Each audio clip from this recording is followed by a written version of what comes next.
이제 우리 하나님, 우리 서로 한번 돌아오면서 인사하겠습니다. 좀 반갑습니다. 잘 오셨습니다. 우리 네, 우리 전 집사님 부부 또 한국 가다가 오셨고요. 우리 또 최원영 또 집사님 부부 또 오랜만에 또 다시 방문해 주셨습니다. 저희 하나님 말씀 함께 나누도록 하겠습니다. 고린도전서 11장 23절부터 26절 말씀입니다. Today's scripture is 1 Corinthians chapter 11, verse 23 through 26. 성경을 찾으셔서 자리에 일어나신 후에 우리 함께 교독하도록 하겠습니다.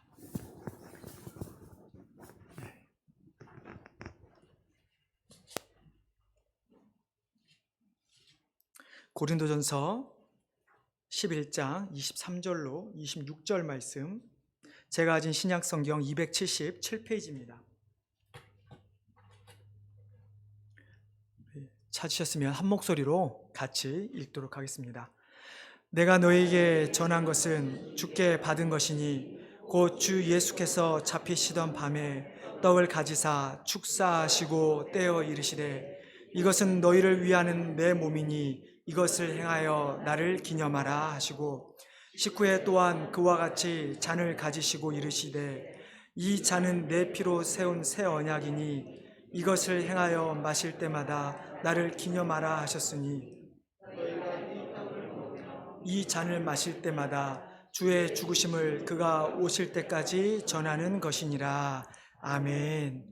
자리에 앉아주시기 바랍니다. 제가 한 번 더 기도하겠습니다. 하나님, 이 시간 우리가 여러 가지 예식을 한 후에 이제 하나님 말씀을 드리려고 합니다. 하나님, 우리의 마음을 열어주시고 하나님께서 우리의 말씀하실 때 그 말씀을 아멘으로 화답하며 정말 우리의 마음에 새겨 우리가 앞으로 그 말씀대로 살아가겠다 다짐하는 은혜의 시간 될 수 있도록 도와주시옵소서. 감사하며 예수님의 이름으로 기도드리옵나이다. 오늘은 또 여러 가지 예식들이 있어서 오늘은 설교를 좀 짧게 한번 해보려고 합니다. 오늘은 정말 뜻깊은 날입니다. 교회가 실은 세례를 베풀고 또 교인 입교를 하고 교인 등록식을 하는 것이 우리에게서는 가장 큰 교회는 행사가 되어야 합니다. 특별히 오늘은 저에게도 또 더더욱 뜻깊은 날입니다. 왜냐하면 실은 담임 목사가 되지 않으면 세례를 베풀거나 성찬식을 할 기회가 없습니다. 그렇다는 의미는 제가 오늘 한 세례식과 또 입교식, 또 교인 등록식을 그리고 성찬식을 처음으로 하게 되었다는 것이죠. 진짜 부목사 시절에 혹은 이제 여러 노예 모임이나 여러 모임을 했을 때 성찬식 할 때마다 머릿속에 계속 그렸어요. 어떻게 할까? 왜냐하면 목사님들마다 이게 다 다르거든요. 그래서 어젯밤에 이 순서를 생각하고 문구를 생각하면서 최대한 간단히 하자. 너무 미사여구 많이 하지 말고. 그래서 오늘은 정말 간단히 했는데 아무튼 잘 마치게 해주신 하나님께 영광을 다시 한번 올려드립니다. 오늘은 특별히 나를 기념하라 라는 제목으로 저희가 성찬식에 관하여 말씀을 나누고자 합니다. 한 번쯤은 다뤄야 될 주제인데 마침 오늘 성찬식이었기 때문에 저희 간단하게 말씀을 나누고자 합니다. 성경이 말하는 성례, 그러니까 거룩한 의식에는 두 가지가 있습니다. 물론 로마 카톨릭 같은 경우는 7개의 성례를 이야기하지만 그러나 저희 교회가 속한 교단을 포함한 개혁주의 신학을 따르는 교단은 성례를 오직 두 가지, 세례식과 성찬식이 있다고 저희는 믿죠. 성례라고 하는 것은 하나님의 은혜의 언약의 표시로서 우리가 교회에서 접할 수 있는 가시적인 어떤 형태, 즉 우리가 눈으로 보고 실제로 경험할 수 있는 하나님의 은혜의 구체적인 형태가 바로 성례입니다. 그렇기 때문에 우리는 세례를 베풀고 성찬식을 할 때마다 하나님께서 우리 각자와 혹은 교회에 주신 그 은혜를 직접 경험할 수 있는 시간이 되는 것이죠. 어거스틴은 성례를 보이는 하나님의 말씀이라고 이야기를 했습니다. 우리가 말씀을 볼 때 물론 말씀을 통해서 우리가 눈으로 읽고 이것을 깨닫게 되지만 그러나 살아계신 하나님께서 말씀하시는 눈에 보이는 하나님의 살아계신 말씀이라고 이야기를 하였고요. 칼빈은 기독교 강호에서 어거스틴이 이 성례에 대해서 보이는 하나님의 말씀이라고 부른 것에 대해서 하나님의 약속들을 그림에 그리듯이 분명한 형상으로 그려서 우리의 눈앞에 보여주기 때문에 보이는 하나님의 말씀이라고 이야기를 하고 있습니다. 또한 칼빈은 성례에 대해서 자신 스스로도 이렇게 이야기합니다. 우리의 약한 믿음을 붙들어 주기 위해 하나님께서 우리에게 그의 선한 뜻을 나타내시고 확증해 주시는 일의 외적 표시이다. 쉽게 말해 성례라고 하는 것은 우리의 믿음의 연약한 믿음을 견고하게 해주는 것이 바로 성례인 것이죠. 여러분, 성례 중 저희가 세례에 대해서 간단히 제가 언급한 이후에 이제 오늘 말씀을 가지고 성찬식에 대해서 말씀을 나눌 텐데요.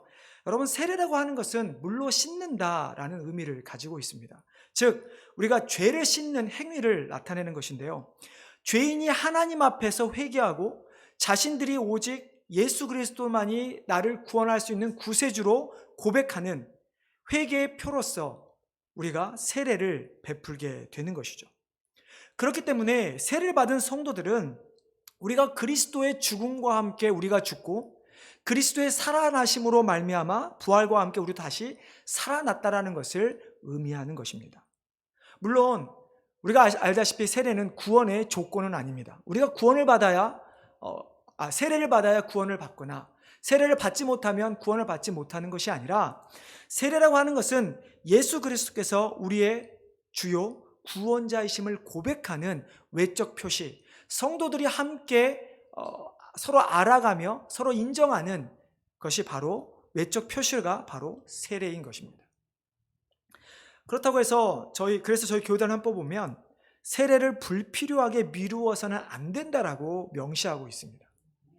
그러니까 안 믿는 사람이 교회에 왔을 때 우리가 그분들의 믿음을 돕고 그분들이 하루빨리 예수 그리스도를 구주로 고백할 수 있도록 우리 성도들은 전심으로 도와야 한다라는 의미인 것이죠. 그렇다고 해서 여러분 무조건 세례를 받아야 한다라는 의미는 아니니까 오해하지는 마시기 바랍니다. 자, 그러면 이제 오늘 본문의 말씀으로 저희가 들어가 보겠습니다.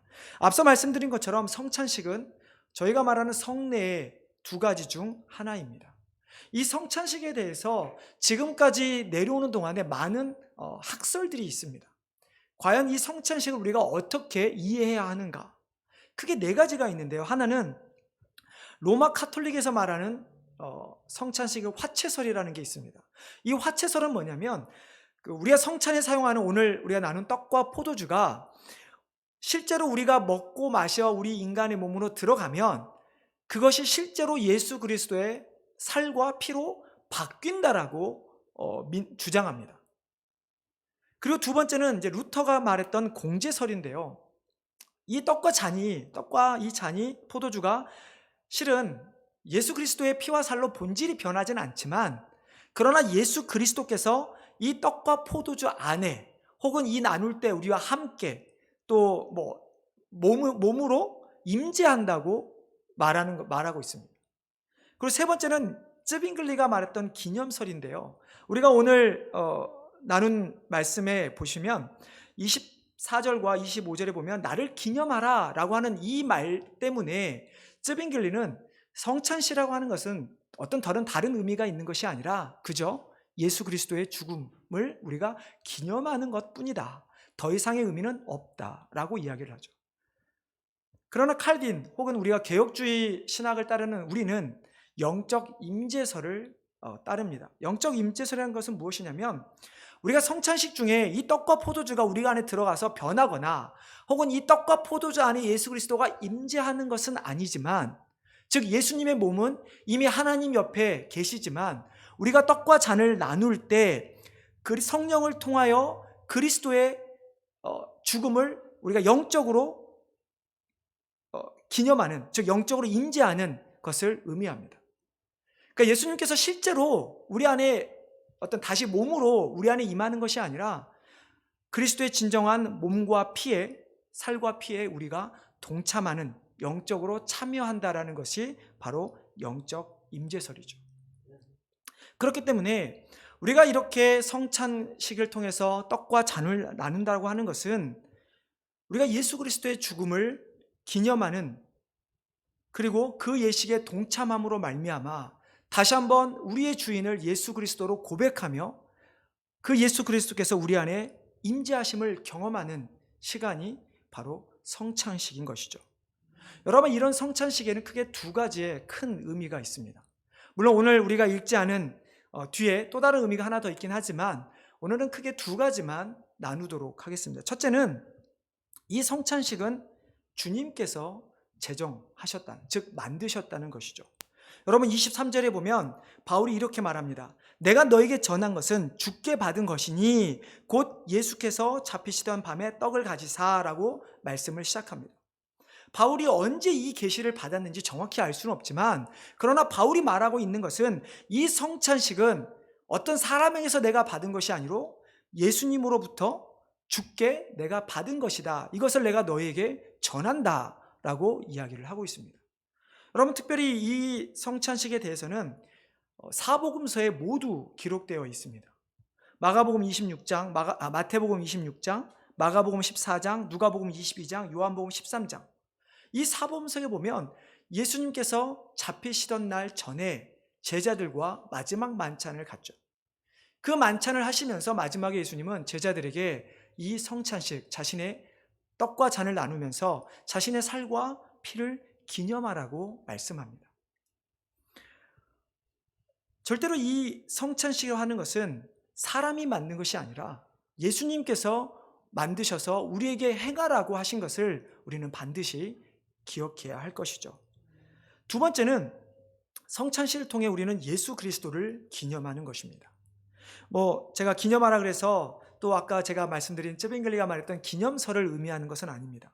물론 그 쯔빙글리는 이 날을 기념하라는 이 말 때문에 아까 말씀드린 것처럼 그저 성찬식은 예수 그리스도 죽음을 기념하면 되는 것이다 라고 이야기를 하죠. 그런데 이 기념하라고 하는 이 말에는 단순히 우리가 정신적으로 그저 그냥 누군가를 생각하고 기념하라는 그런 의미가 아닙니다. 신학자인 브루스에 의하면 성경적인 의미에서 기념은 정신적 활동 이상의 것이다. 그것은 기억한 것을 실현하는 것을 포함한다라고 이야기합니다.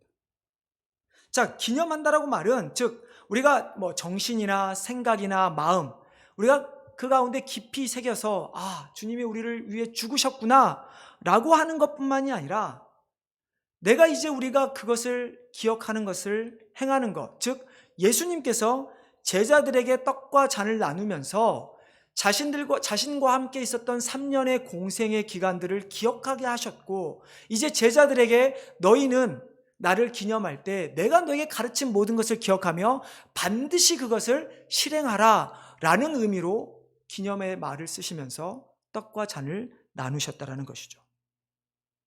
자, 그러면 우리가 기념해야 하는 것, 즉 우리가 기억하고 실행해야 하는 것은 무엇일까요? 첫 번째는 예수 그리스도께서 십자가에 죽으시고 부활하심으로 우리를 죄와 사망에서 구원하셨다라는 것을 기억하는 것입니다. 우리 죄 때문에 죄 없인 주님은 그 가시면류관과 채찍과 창으로 말미암아 몸이 찢겨 나가셨고 온 몸에 피를 흘리심으로 우리를 위해서 돌아가셨습니다. 이 예수 그리스도의 죽으심과 부활 때문에 공중의 권세 잡은 자, 즉 사단을 쫓았던 우리의 과거의 죄의 모습은 진노의 자녀였던 우리는 하나님의 자녀가 되었고, 하나님과 원수가 된 우리는 그 십자가의 은혜로 말미암아 하나님과 화평하게 된 것이죠. 이에 대해서 바울은 고린도후에서 이렇게 말씀하죠. 그런즉 누구든지 그리스도 예수 안에 있으면 새로운 피조물이라. 이전 것은 지나갔으니 보라 새 것이 되었도다. 여러분, 우리는 살아가면서 여전히 죄인입니다. 우리는 여전히 죄를 짓고 살아갑니다. 그러나 사도 바울이 이야기한 것처럼 우리가 예수 그리스도 안에 머물러 있으면 비록 우리의 몸은 우리가 이 땅에서 살아가는 동안에 끊임없이 죄를 짓는다 할지라도 우리는 이미 예수 그리스도의 그 보혈의 피로 말미암아 새롭게 되었다는 것을 기억하시기 바랍니다. 그래서 하나님께서는 우리를 보시면서 내가 너희들이 죄를 보겠다고 말씀하지 않습니다. 예수 그리스도를 믿는 너희는 그리스도 안에서 너희가 덧입은 예수 그리스도로 말미암아 너희를 내가 구원하겠다라고 말씀하시지, 우리가 하는 행위나 우리의 삶의 모습으로 말미암아 우리를 구원하시겠다고 말씀하고 있지 않으신 것이죠. 그래서 우리가 기억해야 할 것은, 우리가 성찬식을 할 때마다 기억할 것은 그 예수 그리스도의 죽음과 부활, 나를 위해 죽으신 그분의 희생, 그리고 그로 말미암아 구원받은 우리의 하나님의 은혜에 대해서 기억하면서 감사하는 시간으로 삼아야 하는 것이죠. 둘째로 우리는 그리스도 안에서 우리가 하나가 되었다는 것입니다. 우리는 하나님과 화목하게 되었을 뿐만 아니라 우리는 그리스도 안에서 성도들과 또 하나가 되었습니다. 바울은 그리스도를 믿는 자들에 대해서 어떤 표현을 씁니까? 그리스도 안에 하나 된 지체라는 표현을 쓰죠. 여러분 고린도전서 12장 13절에 보면 바울은 우리가 유대인이나 헬라인이나 종이나 자유인이나 다 한 성령으로 세례를 받아 한 몸이 되었다라고 말씀합니다. 우리가 각자 다 다른 부모 밑에서 태어나고 다른 자녀들을 가지고 있고 자라온 환경이 다르고 생김새도 다르고 성격이 다르고 생각하는 것 모든 것이 다르고 추구하는 것이 다르지만, 그러나 우리는 예수 그리스도라는 그 이름으로 말미암아 세례를 받고 성찬식에 참여하는 우리 모두는 이제 그리스도 안에서 한 형제요 한 자매가 되었다는 것이죠. 자, 우리가 기억해야 할 것은 바로 우리를 죽으신 예수 그리스도, 그리고 그로 말미암아 하나 된 우리는 기억해야 하죠. 우리가 또한 기억한다면, 우리가 성찬식 때에서 그것을 기념한다면 우리는 이것을 또한 행하는 자들이 되어야 합니다. 주님께서 우리를 위해 죽으신 것처럼 주님께서는 누군가를 위해도 죽으셨다는 것입니다. 그것을 알지 못하는 누구에게 우리는 그리스도의 그 귀한 복음을 전하는 자들이 되어야 합니다. 우리만 성찬식에 참여하면서 하나님의 은혜를 경험할 것이 아니라 죽어가는 저들을 위해 밖에 있는 세상 밖에 있는 사람들에게 우리가 복음을 전함으로 말미암아서 그들이 하나님의 은혜로 깨닫게 되고 그들이 하나님의 자녀가 되어서 같이 모여 성찬에 참여함으로 하나님의 은혜에 동참하는 일들이 우리 가운데 있어야 하는 것입니다. 여러분, 교회는 그저 우리끼리 조싸우니 모여 교제하는 곳이 아닙니다. 교회는 우리끼리 모여 그저 하나님께 예배드리는 곳이 교회가 아닌 것입니다. 교회는 하나님께 예배할 뿐만 아니라 하나님을 알지 못하는 자들에게 복음을 나눠 이 세상에 있는 모든 자들이 하나님 앞에 나와 예배하는 그날까지 사명을 감당하는 것이 교회인 것이죠. 이것을 우리는 기념하는 것입니다. 이것을 기억하고 행하는 것이 바로 주님의 살과 피를 기념하는 것이죠. 뿐만 아니라 우리는 하나인 것을 기억할 때 우리는 서로 하나 되기 위해 노력해야 합니다. 앞에서 말씀드린 것처럼 정말 우리가 그리스도 안에서 사도 바울은 하나의 지체가 되었다고 이야기합니다. 그렇기 때문에 우리는 다른 누군가에게 상처를 주어서도 또한 누군가에게 상처를 받아서도 안 되는 것이죠. 엄밀히 말하면 우리는 예수 그리스도 때문에 이미 하나님의 은혜에 젖은 사람들입니다. 실은 누군가가 상처 준다 해서 우리가 그것을 세상에서 상처를 받을 것이 아니라 하나님의 은혜로 극복할 수 있어야 합니다. 그러나 더 중요한 것은 나의 생각 때문에 내가 가지고 있었던 경험 때문에 다른 누군가에게 상처를 주어서도 안 되는 것이죠. 여러분, 누군가의 상처를 주는 것은 내 몸에 상처를 내는 것입니다. 우리가 정말 그리스도의 몸으로 한 지체를 이루었다면 내가 내 형제 자매에게 상처를 주면 그것은 내 몸에 상처를 내는 것이죠. 우리가 하나라는 사실을 우리는 반드시 기억해야 할 것입니다. 그리고 앞에서 주님을 기념한다는 것이 주님의 하신 일과 말씀을 기억할 뿐만 아니라 실제로 행하는 것이라고 말씀을 드린 것처럼 우리는 마치 십자가에서 하나님과 우리를 화평케 하고 십자가의 그 옆으로 행하는 그 가로의 막대기, 즉 우리 인간 사이에 화평을 나타낸다고 한다면 우리는 그것을 위해 최선을 다하는 삶을 살아야 할 것입니다. 이제 우리 제1한인장로교회 성도들은 복음, 즉 좋은 소식인 예수 그리스도를 전하는 교회와 성도가 되기를 바랍니다. 정말 주님께서 십자가로 말미암아 하나 되게 하신 것들을 우리가 생명을 다해 지키는 성도와 교회가 되기를 주님의 이름으로 축원드립니다. 아멘. 다 같이 기도하겠습니다.